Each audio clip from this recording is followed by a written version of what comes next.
കഴിഞ്ഞ വർഷം വളരെയധികം ട്രെൻഡിങ് ആയിട്ടുണ്ടായിരുന്ന ഒരു സീനാണ് ദേ ഈ കാണുന്നത്.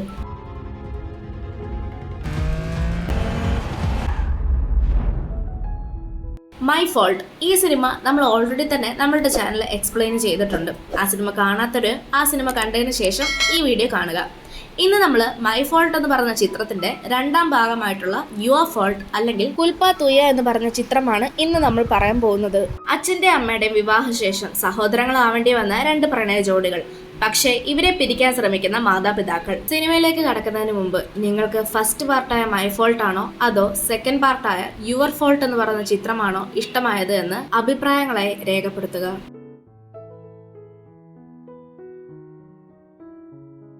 ചിത്രത്തിന്റെ തുടക്കത്തിൽ നമ്മുടെ നായിക നോവയാണ് കാണിക്കുന്നത്. നോവയ്ക്കിപ്പോ 18 വയസ്സായിരിക്കുകയാണ്. അതിനെ തുടർന്നുള്ള ബർത്ത്ഡേ സെലിബ്രേഷൻ ആണ് അവിടെ നടക്കുന്നത്. തന്റെ ബർത്ത്ഡേ സെലിബ്രേഷൻ ആയിട്ട് കൂടി നോവയ്ക്ക് അതിൽ വലിയ താല്പര്യമൊന്നും ഉണ്ടായിരുന്നില്ല. കാരണം വേറൊന്നുമല്ല, ഒരു വർഷത്തോളമായി ഇപ്പൊ നോവ നിക്കുമായി മാറി നിൽക്കുകയാണ്. അതിന് കാരണം തന്നെ അവളുടെ പേരൻസ് ആണ്. ഫസ്റ്റ് പാർട്ട് കണ്ടവർക്ക് മനസ്സിലാകും, നിക്ക് എന്ന് പറയുന്നത് നോവയുടെ സ്റ്റെപ്പ് ബ്രദർ ആണ്. പക്ഷെ അവര് പോലും അറിയാതെ അവരുടെ ഇടയിലേക്ക് പ്രണയം വരികയാണ്. ഇത് കണ്ട് ഇഷ്ടപ്പെട്ട പേരൻസ് നിക്കിനെ അവിടെ നിന്ന് കുറച്ച് നാളത്തേക്ക് മാറ്റി നിർത്തും. എന്തായാലും അന്നത്തെ രാത്രി, അതായത് നോവയുടെ ബർത്ത്ഡേയുടെ രാത്രി, നിക്ക് അവിടേക്ക് വരികയാണ്. രാവിലെ മുതലേ വലിയ സന്തോഷമൊന്നും ഇല്ലാതിരുന്ന നോവ നിക്കിനെ കണ്ടതും ഓടിച്ചാടി വളരെ സന്തോഷത്തോടെ വരും. നോവയുടെ ബർത്ത്ഡേ ആയതുകൊണ്ടാണ് നിക്ക് അന്ന് തന്നെ വരാൻ കാരണം. നിക്കിനെ കണ്ട നോവ ഓടി വന്ന് അവനെ കെട്ടിപ്പിടിക്കുന്നുണ്ട്. ഇതെല്ലാം മുകളിൽ നിന്ന് അവളുടെ പേരൻസും കാണുന്നുണ്ട്. നിക്ക് വെറും കൈയോടെ ആയിരുന്നില്ല വന്നത്, അവൾക്ക് വേണ്ടി ഒരു നെക്ലേസും കൊണ്ടുവന്നിട്ടുണ്ടായിരുന്നു. ശേഷം അത് അവൻ തന്നെ അവൾക്ക് വെയർ ചെയ്ത് കൊടുക്കും. പിന്നീട് കുറെ നാളുകൾക്ക് ശേഷം കാണുന്ന അവരുടെ സ്നേഹപ്രകടനമാണ് അവിടെ നമുക്ക് കാണാൻ സാധിക്കുന്നത്. പിറ്റേന്ന് രാവിലെ ആയിരിക്കും. കുറെ നാളുകൾക്ക് ശേഷം കണ്ടതുകൊണ്ട് തന്നെ അവർ രണ്ടാളും ഒരുമിച്ച് പാർക്കിലും ബീച്ചിലും ഒക്കെ പോയി കുറെ നേരം ടൈം സ്പെൻഡ് ചെയ്യും. നോവ ഇപ്പോഴും കോളേജിൽ പഠിച്ചുകൊണ്ടിരിക്കുന്ന ഒരു സ്റ്റുഡന്റ് ആണ്. പക്ഷെ അതേസമയം നിക്ക് ജോബിന് കയറിയിരിക്കുകയാണ്. അന്ന് രാത്രി ബീച്ചിൽ വെച്ച് ഒരു പാർട്ടി ഉണ്ടായിരുന്നു. അവിടെ നിക്കും നിക്കിന്റെ ഫ്രണ്ട് ലയണും പിന്നെ അതോടൊപ്പം തന്നെ നോവയും അവളുടെ ഫ്രണ്ട്സ് എല്ലാവരും വന്നിട്ടുണ്ട്. നിക്കും ലയണും ഒഴികെ ബാക്കി എല്ലാവരും അവിടെ പാർട്ടി എൻജോയ് ചെയ്യുകയാണ്. ഈ സമയം ലയൺ നിക്കിനോട്, ശരിക്കും പറഞ്ഞാൽ ഇവരൊക്കെയാണ് ജീവിതം എൻജോയ് ചെയ്യുന്നത്. ജീവിതം എന്ന് വെച്ചാൽ ഇങ്ങനെ ആവണം. കോളേജ് ലൈഫ്, പാർട്ടി, നമ്മളൊക്കെ ജോലിക്ക് പോകുന്നു വരുന്നു. നീ ഒന്ന് ആലോചിച്ച് നോക്കിക്കേ, ഇവരുടെ കൂടെ ഒപ്പം പഠിക്കുന്ന കുറേയധികം ചെക്കന്മാരും കാണും. അവരുടെ ഇടയിലായിരിക്കും ഇവരെല്ലാം ഇരിക്കുന്നത്. ഇത് കേൾക്കുന്ന നിക്ക്, നീ ചുമ്മാ അതും ഇതും ആലോചിക്കാതെ, നീ വിചാരിക്കുന്ന പോലെയൊന്നും ആയിരിക്കത്തില്ല കാര്യങ്ങൾ. ഇപ്പം നമ്മൾ എന്തിനാണോ ഇവിടെ വന്നത് ആ കാര്യം ചെയ്യാം, എന്നിട്ട് മതി ബാക്കിയുള്ള കാര്യങ്ങളൊക്കെ. പിറ്റേ ദിവസം നോവ ഇപ്പൊ സ്കൂളിൽ നിന്ന് കോളേജിലേക്ക് ആയിരിക്കുകയാണ്. അവളുടെ പേരൻസും ഒപ്പം നിക്കും കൂടെ ഉണ്ട്.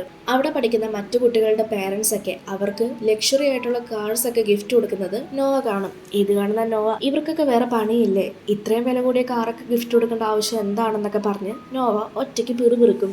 ഈ സമയമാണ് അവളുടെ മുന്നിൽ ഒരു ബെൻസ് കാർ കിടക്കുന്നത് കാണുന്നത്. അത് അവളുടെ പേരൻസ് അവൾക്ക് ഗിഫ്റ്റ് കൊടുത്തതാണ്. ആദ്യം നോവ ഇത് തന്നെ കൊണ്ട് സ്വീകരിക്കാൻ പറ്റില്ല, ഇത് തനിക്ക് ഒരിക്കലും അക്സെപ്റ്റ് ചെയ്യാൻ പറ്റില്ല എന്ന രീതിയിൽ പെരുമാറും. പക്ഷെ നിക്കും കൂടി പറയുമ്പോൾ നോവ അതിനെതിരൊന്നും പറയില്ല. ശരിക്കും പറഞ്ഞാൽ നോവയ്ക്ക് ആ കാർ നല്ല രീതിയിൽ ഇഷ്ടപ്പെട്ടിട്ടുണ്ടായിരുന്നു. എന്തായാലും പിന്നീട് നിക്കും നോവയും കൂടി ആ കാറിൽ ഒരു റൈഡ് പോകും. നോവ ഓവർ സ്പീഡിലായിരുന്നു വണ്ടി ഓടിക്കുന്നത്.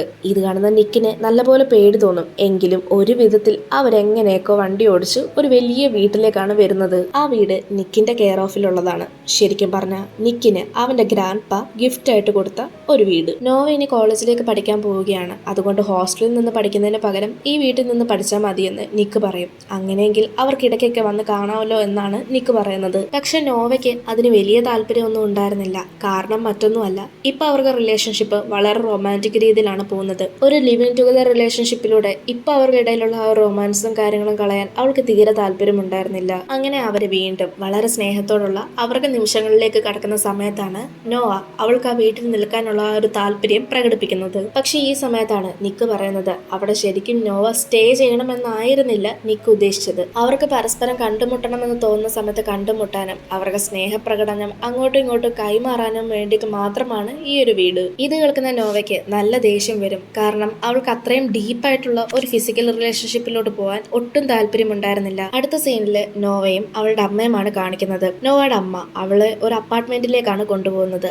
അത് നോവയുടെ കോളേജിന്റെ അടുത്ത് തന്നെ ആയിരുന്നു. അവൾക്ക് പോയി വരാനുള്ള ദൂരം മാത്രം. നോവയുടെ കൂടെ അവളുടെ ക്ലാസ്മേറ്റ് ആയിട്ടുള്ള ബ്രയർ എന്ന് പറയുന്ന പെൺകുട്ടിയും ഉണ്ടായിരുന്നു. മറുവശത്ത് നിക്കും അവന്റെ അച്ഛനും ജോലി ചെയ്യുന്ന കമ്പനിയാണ് കാണിക്കുന്നത്.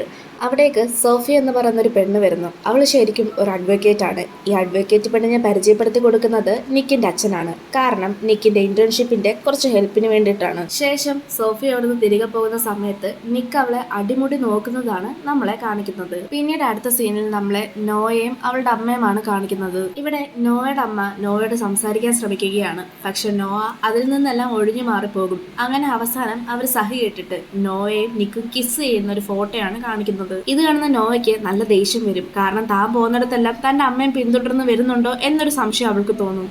നോവയുടെ അമ്മ നോവയോട് അല്ലെങ്കിൽ തന്നെ ലേസ്റ്ററിനെ ഞാൻ കല്യാണം കഴിച്ചത് അയാളുടെ കാശ് കണ്ടിട്ടാണെന്ന് പൊതുവെ ഇവിടെ ഒരു പറച്ചിലുണ്ട്. ഇനി നിങ്ങൾ ഈ കാണിച്ചു കൂട്ടുന്നത് നാട്ടുകാരെ മൊത്തം അറിയിക്കണോ?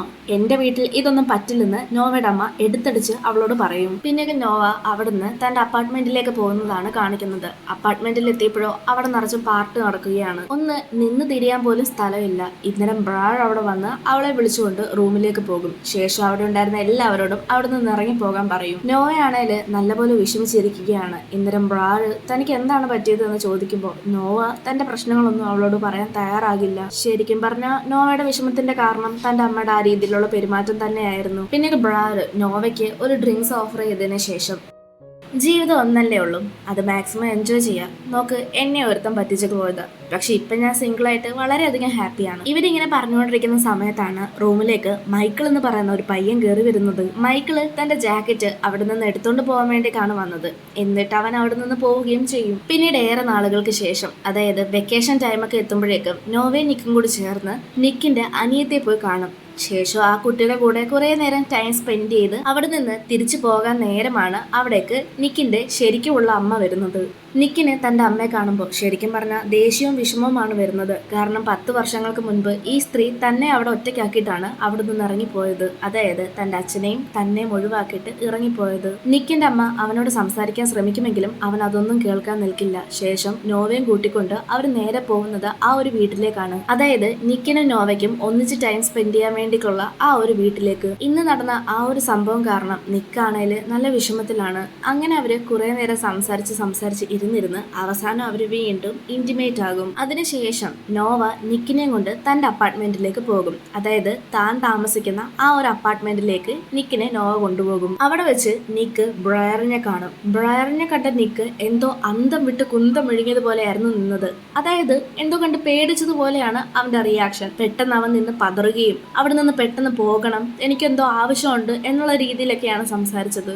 വെപ്രാളത്തിന്റെ ഇടയില് നിക്ക് തന്റെ ഫോണ് നോവയുടെ അപ്പാർട്ട്മെന്റിൽ മറന്നു വെച്ചിട്ടാണ് പോകുന്നത്. പിന്നീട് അവിടുന്ന് നിക്ക് നേരെ പോകുന്നത് തന്റെ ഫ്രണ്ടായ ലയന്റെ അടുത്തേക്കാണ്. ശരിക്കും പറഞ്ഞാൽ ലയനാണ് നിക്കിനെ അവിടെ വിളിച്ചു വരുത്തിയത്. അതിന് കാരണം മറ്റൊന്നുമല്ല, അവനൊരു സഹായം വേണമായിരുന്നു. ലയന്റെ കയ്യിൽ അവന്റെ ചേട്ടൻ ഒരു കൊറിയർ കൊടുത്തു വിട്ടിട്ടുണ്ടായിരുന്നു. ആ കൊറിയർ പൊട്ടിച്ചു നോക്കിയ സമയത്ത് അതിനകത്ത് ഡ്രഗ്സ് ആയിരുന്നു.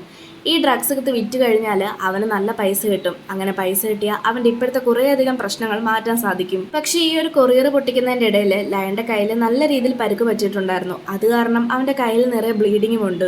ഇതൊക്കെ കേൾക്കുന്ന നിക്കിന് നല്ല ദേഷ്യം വരും. നിനക്ക് പൈസയുടെ എന്തെങ്കിലും ആവശ്യം ഉണ്ടെങ്കിൽ എന്നോട് ചോദിച്ചാൽ പോരായിരുന്നു എന്ന് ചോദിക്കുമ്പോൾ, എത്ര നാളെന്ന് വെച്ചാൽ ഞാൻ നിന്നോട് തന്നെ ചോദിക്കുന്നത്, എനിക്ക് ആരെങ്കിലും ഔദാര്യം ഇല്ലാതെ സ്വന്തമായിട്ട് എന്തെങ്കിലുമൊക്കെ ഉണ്ടാക്കണം. അതിരിക്കട്ടെ, ഞാൻ നിന്നെ ഇപ്പൊ വിളിച്ചു വരുത്തിയത് അതിനൊന്നും അല്ല. എനിക്ക് ഈ ഡ്രഗ്സ് ഒന്ന് വിൽക്കണം, അതിന് നിന്റെ സഹായം വേണം. നീ എന്നെ സഹായിക്കും എന്ന് ലയൺ നിക്കിനോട് ചോദിക്കും. നോവയുമായി നിക്ക് പ്രണയത്തിലായതിനു ശേഷം ഈ ഇല്ലീഗലായിട്ടുള്ള ഫൈറ്റിങ്ങും അതുപോലെ ഡ്രഗ്സ് കൊണ്ടുള്ള പരിപാടിയൊക്കെ നിക്ക് പാടെ ഉപേക്ഷിച്ചതാണ്. പക്ഷെ ഇപ്പൊ തന്റെ സുഹൃത്ത് ഒരാവശ്യം ചോദിക്കുമ്പോൾ സഹായിക്കാതിരിക്കാനും നിക്കിന് സാധിക്കില്ല. അങ്ങനെ നിക്കും ലയണും കൂടി ചേർന്ന് അവിടെയുള്ള ഒരു ബാറിലേക്കാണ് പോകുന്നത്. അത് ബാറിലുപരി ഒരു ഇല്ലീഗൽ ആക്ടിവിറ്റി നടക്കുന്ന ഒരു സ്ഥലമെന്ന് വേണേലും നമുക്ക് പറയാം. കാരണം അവിടെ ഇല്ലാത്തതായിട്ട് ഒന്നും തന്നെ ഉണ്ടായിരുന്നില്ല.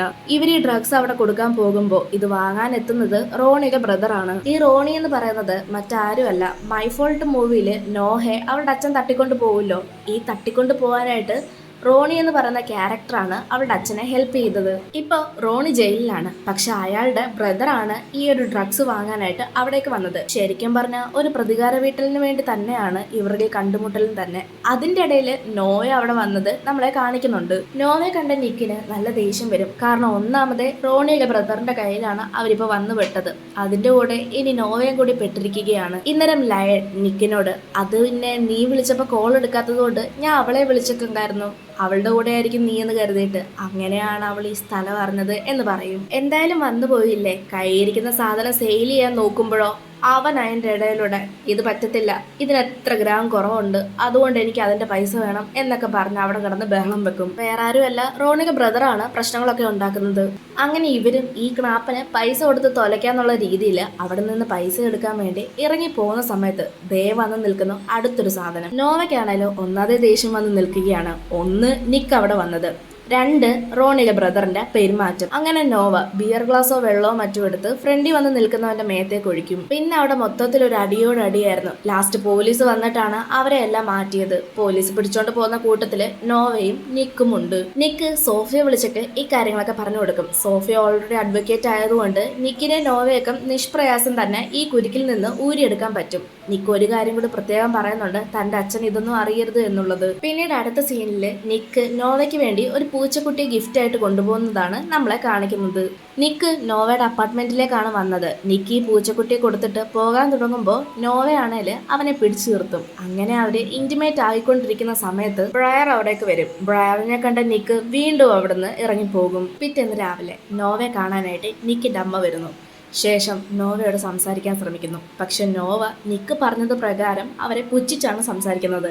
കാരണം ഏത് സ്ത്രീയാണ് തൻ്റെ മകനെ ഒഴിവാക്കിയിട്ട് പോകുന്നത് എന്നുള്ള രീതിയിൽ ഈ സ്ത്രീ നോവയോട് നിക്കിനിപ്പോഴും ശരിക്കുള്ള സത്യം ഒന്നും അറിയില്ല, നിനക്ക് സത്യങ്ങൾ അറിയണമെന്നുണ്ടെങ്കിൽ എൻ്റെ ഈ നമ്പറിൽ കോൺടാക്ട് ചെയ്താൽ മതി എന്ന് പറയും. നിക്കിന് മാത്രമല്ല, നിനക്ക് നിന്റെ അച്ഛനമ്മയെ പറ്റി അറിയാത്ത കുറേ കാര്യങ്ങൾ ഞാൻ പറഞ്ഞു തരാമെന്നും പറയും. അങ്ങനെ കുറച്ച് ദിവസങ്ങൾക്ക് ശേഷം ആരും വീട്ടിലില്ലാത്ത സമയത്ത്, അതായത് നോവയുടെ പേരൻസ് വീട്ടിലില്ലാത്ത സമയത്ത് ആ വീട്ടിലേക്ക് തന്നെ നിക്കിന്റെ അമ്മയെ വിളിച്ചു വരുത്തും. ശരിക്കും പറഞ്ഞാൽ അത് നിക്കിന്റെ അമ്മയുടെ താല്പര്യപ്രകാരമായിരുന്നു. നിക്കിന്റെ അമ്മ അവിടെ ഉണ്ടായിരുന്ന ഒരു കബോർഡിൽ നിന്ന് കുറച്ച് പേപ്പേഴ്സ് എടുത്ത് നോക്കാനായിട്ട് നോവയോട് പറയും. അങ്ങനെ നോവ അതെടുത്ത് നോക്കും. അത് വായിച്ചതിലൂടെ നോവയ്ക്ക് മനസ്സിലാവുന്നത് എന്തെന്നാൽ നോവയുടെ അമ്മയ്ക്ക് നിക്കിന്റെ അച്ഛനുമായിട്ടുള്ള റിലേഷൻഷിപ്പ് മാത്രമല്ല, ഈ സ്ത്രീ അതായത് നിക്കിന്റെ അമ്മ വന്ന് അവര് തമ്മിൽ കിസ് ചെയ്യുന്നതും കുറച്ച് ഫോട്ടോസും കാര്യങ്ങളും ഒക്കെ നോവയെ കാണിച്ചു കൊടുക്കും. പക്ഷെ നിക്കിനെ അവന്റെ അച്ഛൻ തെറ്റിദ്ധരിപ്പിച്ച് വെച്ചിരിക്കുന്നത് എന്തെന്നാൽ ഈ സ്ത്രീയാണ് അവരെ രണ്ടാളും കളഞ്ഞിട്ട് പോയത് എന്ന മട്ടിലാണ്. എന്നാൽ സത്യം എന്തെന്നാൽ നിക്കിന്റെ അമ്മയ്ക്ക് ഒരു അഫെയർ ഉണ്ടായിരുന്നു. പക്ഷെ ഈ സ്ത്രീക്ക് ഈ അഫെയർ ഉണ്ടാവുന്നേക്കാൾ മുൻപ് തന്നെ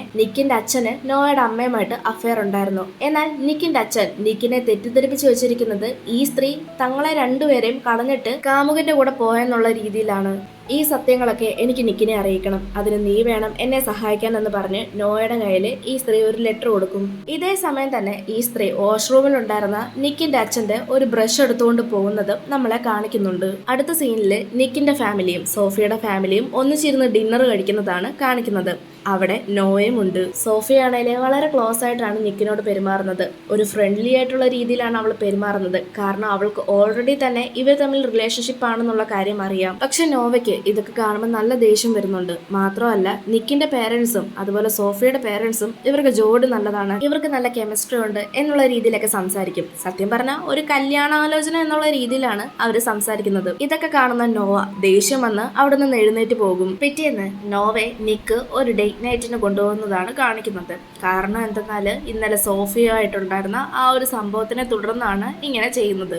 നോവയെ സർപ്രൈസ് ചെയ്യാൻ വേണ്ടി നിക്ക് തന്റെ കയ്യിലുള്ള ഒരു ടാറ്റു കാണിച്ചു കൊടുക്കും. അത് പണ്ട് നോവ നിക്കിന്റെ കയ്യിൽ മാർക്കറും കൊണ്ട് യു ആർ മൈൻ എന്ന് എഴുതിയിട്ടുണ്ടായിരുന്നു. ആ സെയിം സംഭവം നിക്ക് അത് ടാറ്റു ആക്കിയതാണ്. പക്ഷെ നോവ ഇത് കാണുമ്പോൾ കുറച്ച് ദേഷ്യപ്പെടും. കാരണം സ്നേഹം കാണിക്കാൻ വേണ്ടി ഇങ്ങനെയൊന്നും ചെയ്യേണ്ടെന്നാണ് നോവ പറയുന്നത്. പിന്നീട് അവര് കുറച്ചു നേരം ഒന്നിച്ചു നിന്ന് ഡാൻസ് ഒക്കെ കളിക്കും. പിന്നീട് നിക്ക് താനും സോഫിയയും കൂടി ചേർന്ന് ലണ്ടനിൽ പോകുന്ന കാര്യം നോവയോട് പറയും. ഒരു കേസിന്റെ കാര്യം ബന്ധപ്പെട്ടാണ് അവർ രണ്ടാളും ലണ്ടനിലേക്ക് പോകുന്നത്. പിറ്റേന്നായിരിക്കുകയാണ് നിക്കും സോഫിയും കൂടി ലണ്ടനിലേക്ക് പോകും. ലണ്ടനിലെത്തിയ നിക്ക് തന്റെ മുത്തശ്ശനെ കാണും. അദ്ദേഹം നിക്കിനോട് ഓരോന്നൊക്കെ പറഞ്ഞ് ഉപദേശിക്കുകയാണ്. അതായത് നമ്മുടെ കമ്പനി നല്ലപോലെ നോക്കി നടത്തേണ്ടത് നിന്റെ ഉത്തരവാദിത്വമാണ് എന്നൊക്കെ. ഇതേ സമയം നിക്കും സോഫിയും എന്തിനു വേണ്ടിയാണ് അവിടേക്ക് വന്നത്, ആ കേസ് ഇപ്പം ജയിച്ചിരിക്കുകയാണ്. അതായത് അവരുടെ പക്ഷം ജയിച്ചിരിക്കുകയാണ്. ആ സന്തോഷത്തിൽ നിക്ക് സോഫിയെ കെട്ടിപ്പിടിക്കുന്നത് നമ്മളെ കാണിക്കുന്നുണ്ട്. ഇതേ സമയം മറുവശത്ത് ആരോ ഇവര് കെട്ടിപ്പിടിക്കുന്ന ഫോട്ടോസും എടുക്കുന്നത് നമ്മളെ കാണിക്കുന്നുണ്ട്. എന്തായാലും നിക്ക് ഇപ്പോൾ തിരികെ നാട്ടിലേക്ക് വരികയാണ്. മറുവശത്ത് നോവ അപ്പാർട്ട്മെന്റിൽ ബ്രയറിന്റെ മൈക്കിളിന്റെ കൂടെ ഇരുന്ന് ഡ്രിങ്ക്സ് ഫുഡൊക്കെ കഴിക്കുകയാണ്. മൈക്കിൾ ആണേല് പോകുന്നതിന് മുൻപ് നോയെ കിസ് ചെയ്യാൻ വേണ്ടി അപ്രോച്ച് ചെയ്യും. അവള് മാറാൻ ശ്രമിക്കുന്നുമുണ്ട്. പക്ഷേ അതേ സമയം തന്നെ അവിടേക്ക് നിക്ക് വരും. ഇത് കാണുന്ന നിക്കിന് നല്ല ദേഷ്യം വരും. എന്നിട്ട് നോയോട് കുത്തി കുത്തി ഓരോന്ന് ചോദിക്കുകയും പറയുകയും ഒക്കെ ചെയ്യും. ഇതേ സമയം മറ്റവൻ അവിടെ നിന്ന് സ്കൂട്ടാവുകയും ചെയ്യും. ഇത് കേൾക്കുന്ന നോവ, നിനക്ക് എന്നെ സംശയമാണല്ലേ, നോക്ക് നീ തന്നെ ഒന്ന് ആലോചിച്ച് നോക്ക്, നിനക്ക് എന്നെ സംശയം, എനിക്ക് നിന്നെ സംശയം, നമ്മൾ തമ്മിൽ എപ്പോഴും അടിയും വഴക്കും മാത്രമേ ഉള്ളൂ, ഇത് ശരിയാവുമെന്ന് എനിക്ക് തോന്നുന്നില്ല എന്ന് പറയും. പിന്നീട് നിക്ക് നോയോട് പറയും, എനിക്ക് ലണ്ടനിൽ ജോലി സെറ്റായിട്ടുണ്ട്, ഇനി ഒരാഴ്ച മാത്രമേ ഞാൻ ഇവിടെ ഉണ്ടാവൂ, ഈ ഒരാഴ്ചക്കുള്ളിൽ നിനക്ക് തീരുമാനം എടുക്കാം. നിക്ക് മാത്രമല്ല കൂടെ സോഫിയ ഉണ്ടാവും. ഇത് മനസ്സിലാക്കിയ നോവയ്ക്ക് എന്തോ അവൻ തന്നെ വിട്ട് അകന്നു പോകാൻ പോവുകയാണോ എന്ന് തോന്നും. അടുത്ത സീനില് നിക്ക് ലയണിനെ കാണാൻ പോകുമ്പോൾ അവനൊരു കാർ റേസിംഗിന്റെ കാര്യം പറയും. ആ കാർ റേസിംഗിൽ വിജയിച്ചു കഴിഞ്ഞാൽ ഇഷ്ടം പോലെ പൈസയാണ് കിട്ടാൻ പോകുന്നത്, അവൻ അതിനുവേണ്ടി തയ്യാറാവുകയാണ്, നീയും വരുന്നു എന്ന് ചോദിക്കും. അങ്ങനെ നിക്കും ആ കാർ റേസിംഗിന് വരും. അവിടെ കുറെ അധികം കാർസും ഉണ്ട്. പക്ഷെ അവര് പ്രതീക്ഷിക്കാതാണ് അവിടേക്ക് നോവയും അവളുടെ ഫ്രണ്ടും വരുന്നത്. നോയുടെ ഫ്രണ്ട് വേറെ ആരുമല്ല, ലയന്റെ ലവറാണ്. പക്ഷെ ലയണും ആ പെണ്ണും ഇപ്പൊ തെറ്റി നിൽക്കുകയാണ്. അതുകൊണ്ട് നോവയും ആ പെണ്ണും ഒന്നിച്ചാണ് കാർ റേസിംഗിൽ വരുന്നത്. ഇവരോടൊപ്പം അവിടെ റോണിയും കാർ റേസിംഗിൽ ഉണ്ടായിരുന്നു. പിന്നീട് നമ്മളെ ഒരു കിടിലൻ കാർ റേസിംഗ് ആണ് കാണിക്കുന്നത്. മത്സരത്തോടെ അങ്ങോട്ടും ഇങ്ങോട്ടും പാഞ്ഞു പാഞ്ഞു ഓടുന്നു. ഇടയ്ക്ക് ജയിക്കുമെന്ന് വിചാരിക്കുന്ന ആളുകൾ തോൽക്കാൻ പോകുന്നു, പിന്നെ തോക്കുമെന്ന് വിചാരിച്ച ആളുകൾ ജയിക്കാൻ പോകുന്നു. എന്തായാലും ഒരു ഘട്ടം എത്തുമ്പോൾ നോയുടെ കാറ് ആക്സിഡന്റ് ആകും. പക്ഷെ അതിൽ നിന്നും അവൾ എങ്ങനെയൊക്കെ വീണ്ടും റേസ് ചെയ്ത് വരും. സംഭവം നോവയും നിക്കും ഇപ്പൊ പ്രശ്നത്തിലാണെങ്കിലും അവർ രണ്ടാളും കൂടി ഒന്നിച്ചു ചേർന്ന് റോണിയെ തോൽപ്പിക്കും. മാത്രമല്ല റോണിയെ വീണ്ടും പോലീസ് അറസ്റ്റ് ചെയ്യുകയും ചെയ്യും. റേസിംഗിൽ സത്യത്തിൽ ജയിക്കേണ്ടത് നോവ അല്ലെങ്കിൽ നിക്ക്, ഈ രണ്ടുപേരിൽ ആരെങ്കിലും ആയിരുന്നു. കാരണം അവർ ക്രോസ് ലൈനിന്റെ അടുത്ത് വരെ വന്ന് നിൽപ്പുണ്ട്. പക്ഷേ ലയൺ ജയിക്കാൻ വേണ്ടി അവർ രണ്ടാളും വെയിറ്റ് ചെയ്യും. അങ്ങനെ ലയൺ ആ റേസിംഗിൽ ജയിക്കും. റേസിംഗിൽ ലയൺ ജയിച്ചതുകൊണ്ട് തന്നെ അവന് കുറെ അധികം പൈസയും കിട്ടും. നിക്ക് കേസിൽ വിജയിച്ചുകൊണ്ട് തന്നെ അവിടെ ഒരു പാർട്ടി വെച്ചേക്കുന്നത്. പിന്നീട് അവരെല്ലാവരും പാർട്ടിക്ക് പോകും. നോവ ബ്രയറിന്റെ കൂടെയാണ് വരുന്നത്. പക്ഷെ നിക്ക് വരുന്നത് സോഫിയയുടെ കൂടെയും. ഒരു പോയിന്റിൽ എത്തുമ്പോൾ ബ്രയർ നിക്കിന്റെ അടുത്ത് വന്ന് എന്തോ പറയുന്നത് നമ്മളെ കാണിക്കുന്നുണ്ട്. നിക്കും പതറി നിൽക്കുകയാണ്. ശരിക്കും പറഞ്ഞാൽ നിക്കും ബ്രയറും കുറെ നാളുകൾക്ക് മുൻപ് റിലേഷൻഷിപ്പിലായിരുന്നു. എന്നാൽ ആ റിലേഷൻഷിപ്പ് 2 മാസത്തിൽ കൂടുതൽ പോയതുമില്ല. പക്ഷെ നിക്ക് കാരണം ബ്രയർ പ്രഗ്നന്റ് ആയിരുന്നു. ആ സമയത്ത് നിക്ക് ബ്രയറുമായി ബ്രേക്കപ്പ് ആവുകയും ചെയ്തു. അതിന്റെ റിവെഞ്ച് വീട്ടാനാണ് ബ്രയർ നോക്കുന്നത്. അതിന്റെ ഭാഗമായിട്ട് ബ്രയർ നിക്കിന്റെ അമ്മയെ അവിടേക്ക് കൊണ്ടുവരും. അങ്ങനെ ഒരു ഫാമിലി മാറ്റർ എന്ന രീതിയിൽ അവരെല്ലാവരും മാറി നിന്ന് സംസാരിക്കുകയാണ്. ശേഷം അവരൊരു റിപ്പോർട്ട് കാണിക്കും. അത് വേറൊന്നുമല്ല, നിക്കിന്റെ അനിയത്തി തന്റെ അച്ഛന്റെ മകളാണെന്ന് കാണിക്കുന്നതാണ്. വേറൊന്നും കൊണ്ടല്ല, നിക്കിന്റെ അച്ഛനും അതുപോലെ അപ്പൂപ്പനും എല്ലാവരും തെറ്റിദ്ധരിപ്പിച്ച് വെച്ചിരിക്കുന്നത് എന്തെന്നാൽ ആ കുട്ടി ഈ സ്ത്രീയുടെ അഫെയറിൽ നിന്നുണ്ടായ മകളാണെന്നുള്ള രീതിയിലാണ്. ഈ റിപ്പോർട്ട് കിട്ടാൻ കാരണം എന്തെന്നാൽ അന്ന് നോയുടെ വീട്ടിൽ വന്ന സമയത്ത് ഒരു ബ്രഷ് എടുത്തെന്ന് നമ്മൾ പറഞ്ഞില്ലേ, ആ ബ്രഷിൽ നിന്ന് DNA കളക്ട് ചെയ്തിട്ടാണ് ഇത് കിട്ടിയിട്ടുള്ളത്. അത് മാത്രമല്ല, വീട്ടിൽ ആരുമില്ലാത്ത സമയത്ത് നോവ അവരെ അവിടെ കൊണ്ടുവന്ന കാര്യവും നിക്ക് അറിയും. അന്ന് നോവയുടെ കയ്യിൽ നിക്കിന്റെ അമ്മ ഒരു ലെറ്റർ കൊടുത്തിട്ടുണ്ടായിരുന്നു. ആ ലെറ്റർ നോവ കമ്പനിയിൽ കൊണ്ടുവെക്കുകയും പക്ഷെ നിക്ക് അത് കാണാൻ ഇടയാവുകയും അന്നേരം സോഫി എന്ന് പറയുന്ന പെണ്ണ് ഇവളെ രക്ഷിക്കുകയും ചെയ്തിട്ടുണ്ടായിരുന്നു. പക്ഷെ നിക്ക് ഇത് തന്റെ അമ്മയുടെ കയ്യിൽ നിന്നുള്ള ലെറ്റർ ആണെന്ന് മനസ്സിലാക്കുകയും ആ ലെറ്റർ കീറി കളയുകയുമാണ് ചെയ്തത്. ഇക്കാര്യങ്ങളെല്ലാം നോവ നിക്കിനോട് ഇപ്പൊ പറയും. സത്യങ്ങളെല്ലാം തിരിച്ചറിയണമെന്ന് കരുതിയിട്ടാണ് നോവ ഇങ്ങനെ ചെയ്തത് എന്ന് നിക്കിനോട് പറയും. പക്ഷെ നിക്കാണേല് കാര്യങ്ങളൊന്നും മനസ്സിലാക്കാതെ അവിടുന്ന് ദേഷ്യപ്പെട്ട് നേരെ പോയി സോഫിയെ കിസ് ചെയ്യും. ഇത് കാണുന്ന നോവ മൊത്തത്തിൽ തകർന്നു പോകും. എരുതിയിൽ എണ്ണ ഒഴിക്കുന്നത് പോലെ ഈ സമയം ബ്രയർ വന്നിട്ട് സോഫിയയുടെയും നിക്കിന്റെയും ഒരു ഫോട്ടോ കാണിച്ചു കൊടുക്കും. അന്ന് ലണ്ടനിൽ വെച്ച് അവർ കെട്ടിപ്പിടിക്കുന്ന സമയത്ത് ആ ഒരു ഫോട്ടോ എടുത്തെന്ന് പറഞ്ഞില്ലേ, അത് ആരാണെന്ന് കാണിച്ചിട്ടില്ല. പക്ഷെ എന്തായാലും അത് ബ്രയറിന് വേണ്ടിയിട്ടായിരുന്നു എടുത്തിട്ടുണ്ടായിരുന്നത്. ബ്രയർ ഇങ്ങനെ ചെയ്യുമ്പോൾ നോവ ചോദിക്കുന്നുണ്ട്, നീ എന്തിനാണ് എന്നോട് ഇങ്ങനെ ചെയ്യുന്നത് എന്ന്. എന്തായാലും നിക്ക് ഇപ്പൊ തിരികെ വീട്ടിലേക്ക് പോവുകയാണ്. പക്ഷെ താൻ ചെയ്തത് തെറ്റാണെന്ന് മനസ്സിലാക്കിയ നിക്ക് വീണ്ടും തിരികെ അതേ പാർട്ടിയിലേക്ക് തന്നെ വരും. പാർട്ടിയിൽ വന്ന് അവൻ ആദ്യം കാണുന്നത് ബ്രയറിനെയാണ്. കാണുന്നതല്ല, കണ്ടുമുട്ടുന്നത്. ഈ സമയത്ത് ബ്രയർ തന്റെ കഥ പറയുന്നുണ്ട്. ബ്രയർ പ്രഗ്നന്റ് ആയിരുന്ന സമയത്ത് ഒരു ആക്സിഡന്റ് പറ്റിയിരുന്നു. ആക്സിഡന്റ് പറ്റി ഹോസ്പിറ്റലിലേക്ക് പോയി. ആ ഹോസ്പിറ്റല് നിക്കിന്റെ ഫാമിലിയുടേതാണ്. അങ്ങനെ ഹോസ്പിറ്റലിലുള്ളവര് അവളുടെ വയറ്റിൽ കിടന്ന കുട്ടിയെ അബോർഷൻ ചെയ്യുകയും ശേഷം ആക്സിഡന്റ് കാരണമാണ് അബോർഷൻ ഉണ്ടായത് എന്ന് കള്ളം പറയുകയും ചെയ്തു. ശരിക്കും പറഞ്ഞാൽ നിക്കിന്റെ ഫാമിലി ആയിരുന്നു അത് ചെയ്യിപ്പിച്ചത്. മാത്രമല്ല നിക്കിന് ഇവൾ പ്രഗ്നന്റ് ആയിരുന്നു എന്നുള്ള കാര്യം അറിയുകയുമില്ലായിരുന്നു. ശേഷം ബ്രയർ പറയും അവൾ അവളുടെ അപ്പാർട്ട്മെന്റിൽ ഇപ്പൊ പോയിട്ടുണ്ടാകുമെന്ന്. മറുവശത്ത് നോ ഇപ്പൊ മൈക്കിളിന്റെ കൂടെയാണ് ഉള്ളത്. മൈക്കിള് ഈ അവസരം മുതലാക്കി എടുത്തുകൊണ്ട് അവളുമായി ക്ലോസ് ആകും. അവളും അതിന് ഈ പ്രാവശ്യം എതിരൊന്നും പറയില്ല. അങ്ങനെ മൈക്കിളുമായി നോവ ഇന്റിമേറ്റ് ആകും. പക്ഷെ ഇന്റിമേറ്റ് ആയതിനു ശേഷം മൈക്കിളിനോട് ഒന്നും പറയാതെ അവള് അവിടെ നിന്ന് ഇറങ്ങി വരും. ഇറങ്ങി വരുന്ന സമയത്ത് അവിടെ നിക്ക് നിൽപ്പുണ്ട്. നിക്കിന് കാര്യങ്ങളൊക്കെ മനസ്സിലായിരുന്നു. രണ്ടാളും പരസ്പരം ഒന്നും പറയില്ല. നോവ അതിനുശേഷം തന്റെ അപ്പാർട്ട്മെന്റിലേക്ക് പോകും. നിക്കാണേല് അവിടെ നിന്ന് പോവുകയും ചെയ്യും. പിറ്റേന്ന് രാവിലെ നോവ തന്റെ അച്ഛന്റെ ശവകുടീരത്തിന്റെ അടുത്ത് വരുന്നതാണ് നമ്മളെ കാണിക്കുന്നത്. ഈ സമയമാണ് അവിടെ ഉണ്ടായിരുന്ന പൂക്കളുടെ ഇടയിൽ എന്തോ ഒരു നോട്ട് പോലെ കാണുന്നത്. അത് നിക്ക് എഴുതിയതാണ്. നിന്റെ കൂടെ എപ്പോഴും ഞാൻ ഉണ്ടാകുമെന്നാണ് ആ നോട്ടിനകത്ത് എഴുതിയിട്ടുള്ളത്. അതായത് ആ എഴുത്തിനകത്ത് പറയുന്നത്. ആ നോട്ടിന്റെ മുകളിൽ അവളുടെ കഴുത്തിന്റെ ഭാഗത്തുള്ള ഒരു ടാറ്റുവിന്റെ പടവും വരച്ചിട്ടുണ്ട്. ഇത് കാണുന്ന നോവയ്ക്ക് വളരെയധികം വിഷമമാകും. വിഷമത്തോടെ അവിടെ നിന്ന് എഴുന്നേറ്റ് പോകുന്ന നോവയെ കാണിച്ചുകൊണ്ടാണ് ഈ ഒരു മൂവി തീരുന്നത്. നിങ്ങൾക്ക് ഈ ഒരു മൂവി ഇഷ്ടമായെന്ന് വിചാരിക്കുന്നു. ഇഷ്ടപ്പെട്ടാൽ അത് തീർച്ചയായിട്ടും കമന്റ്സിലൂടെ അറിയിക്കുക. മൂവിയെ പറ്റി എന്തെങ്കിലും സംശയങ്ങളോ അഭിപ്രായങ്ങളോ ഉണ്ടെങ്കിൽ അതും കമന്റായി രേഖപ്പെടുത്തുക. അവസാനം നിക്ക് നോവയോടും നോവ നിക്കിനോടും കാണിച്ചത് ശരിയായോ എന്നുള്ളത് നിങ്ങളുടെ അഭിപ്രായങ്ങളായി കമന്റ് ചെയ്യുക. ഇനി മറ്റൊരു വീഡിയോ ആയിട്ട് നമുക്ക് വീണ്ടും കാണാം.